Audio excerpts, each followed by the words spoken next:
Always exciting when you get a box waiting for you when you get home from work.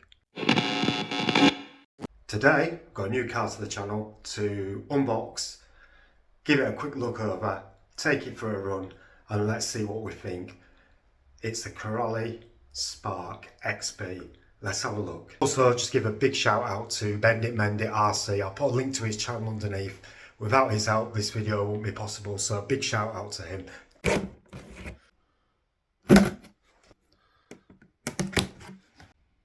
Get the normal Corolli manual. You've got the lanyard for your transmitter. Also got the harder springs, which I think we'll definitely be putting these on. So you've got that option of harder springs and a little keyring as well, which is quite cool. The manuals on these are really good actually. Very straightforward, gives you all your parts you need and everything like that. Get the Corolli stock transmitter. Feels really nice actually. It's quite a nice feel on the actual trigger. Steering, you can do it one-handed. Nice form on there. Got all your normal trim settings there, so you can change your steering trim, your throttle trim, your EPA and everything like that. Just a standard 2-channel transmitter. For an RTR, it's pretty good. Here she is in this beautiful green livery. Looks so nice. I don't usually go for the green colour, but to me it looks absolutely fantastic. So this new body design on the Spark, very different to the 6S buggies that came before it. Really like the styling on this. It's a front cab bug, but you know, really nice.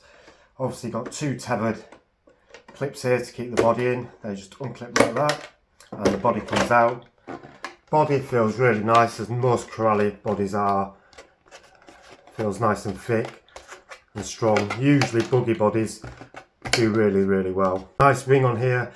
Doesn't feel too flexible, so I don't know if there'll be any issues with that breaking or not. I've had a few Corolli wings crack in the past. I'm wondering on the new Synchro 4 has got a new, more flexible wing on it. So I'm wondering if that wing will fit on here. If it does, that might be a better solution going forward if you do break this. Suspension out of the box feels quite soft, but it's going to feel a bit soft with these springs on it. It has got the soft springs on it, and I think if you're going to be like racing this or something like that, then you probably want to keep the soft springs on it. But if you're going to be bashing it and jumping it, then I'd definitely say out of the box put on the harder springs. Tyres feel quite firm, but the rubber feels pretty supple. Feel really nice actually, really nice. These tyres will do really well on the kind of terrain that I usually take this on, which is the BMX track. It's like a loose sandy gravel. I think this will grip really well. Feel really nice.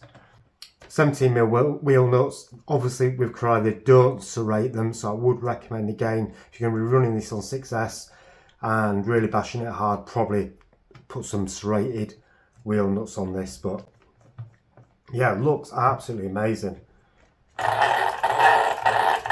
Sounds perfect, nicely set up.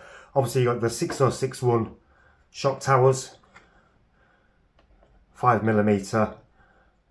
Hopefully should hold up pretty well. I know Suga, the rear one's been absolutely fine. The front one I have actually bent it and replaced it with the 7075. You do have that option with these. Corolli do the T6 7075 shocks, but you know, hopefully these will hold up. This is a much lighter buggy than the Suga. Shocks, standard Corolli shocks. Change the spring rate with your collars on here and on here. It's got these nice plastic guards as well, protecting the actual shocks. 6061 chassis. You've got no guards here at all, skid plates, which is a bit of a shame.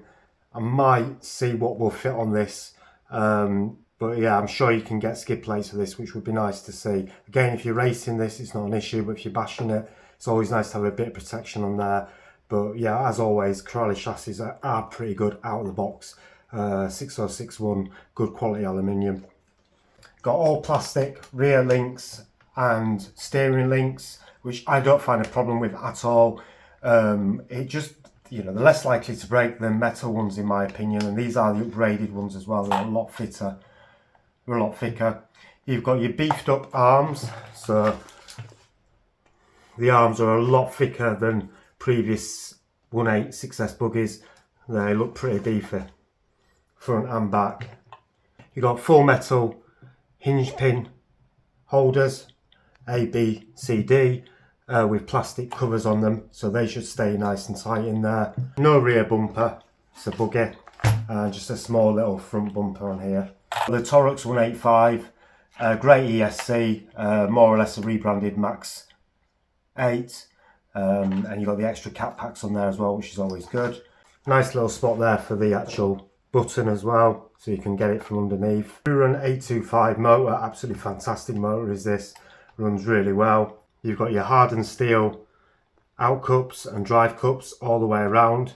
Obviously full metal centre diff, front and rear centre diffs, does feel quite nice.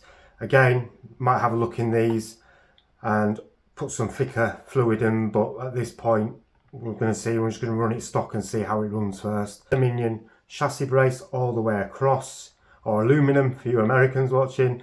But yeah, that should, I've seen a few people bend these but sending it really high.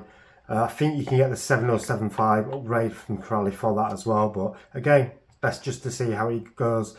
My advice with any URC is just run it and you'll find out what the weak points are and what the strong points are. All new brace system at the front and rear on this buggy. So this is the first buggy to have that. You've got your Varipop ESC, full metal, got your full metal servo there. It can run up to 7.4 volts, so you can go into ESC settings and change that to 7.4 volts, and it will mean that that runs a little bit quicker. Standard splash proof receiver box. It's not fully waterproof, so don't ever submerge that. And you've got your aluminium sliding motor bracket there as well, so you can, comes as stock with a 13 tooth pinion. It's got your full HD pillar box there, so you've got CVDs on the front and you've got dog bones on the back.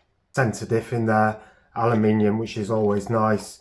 I know a few people have said when they received these they've had a bit of leaking from there, but there's no sign of leaking at all from this, so that's all good.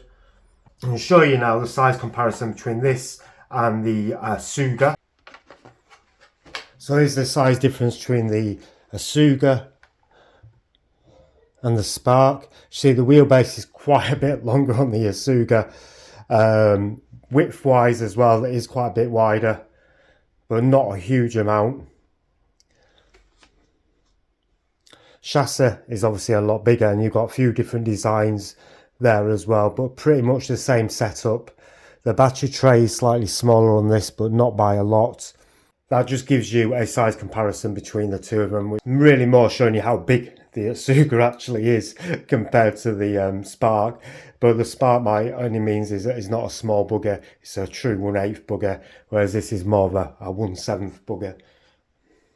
So yeah, fantastic looking bugger, really can't wait to get this out and have a go with it. Looks awesome. Also comes fully with sway bars on the rear and on the front as well. Though these have got the soft springs on it, the suspension still feels really nice out of the box. But again, with those harder springs on it, it should handle the bigger jumps a lot better. But we will find out. So in this video, we're going to get this out. We're going to give it a good bash. And we're going to see how it performs. Can't wait. Really looking forward to seeing this run. Beautiful little bugger. The Asugas give me the buggy bug, if you like. Really like the look of the Synchro 4 as well, and I think that's the next one definitely. And it'd be good to run this against the Synchro 4 and just see how they perform against each other. So look out for that video very soon. But yeah, let's get this onto the BMX track. Let's give it a bash and let's see what it's made of.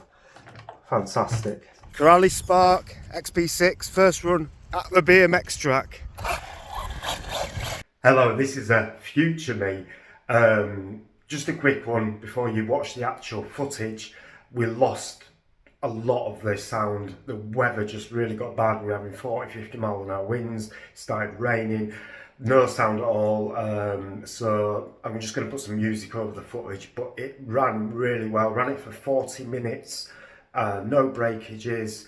really performed well. The other thing I would say is I'm probably going to put a bigger pinion in just to give it a little bit more power and up the boost a little bit as well. But apart from that, run absolutely fantastically. There will be some more footage of this coming soon in future videos. Hopefully I'm going to run it against the Synchro 4 as well, so that'll be good fun. So watch out for that video. As always, thank you very much for watching. Remember to put them like button and remember to subscribe if you already haven't. It really does help this channel. Take care, happy RCing. Thank you.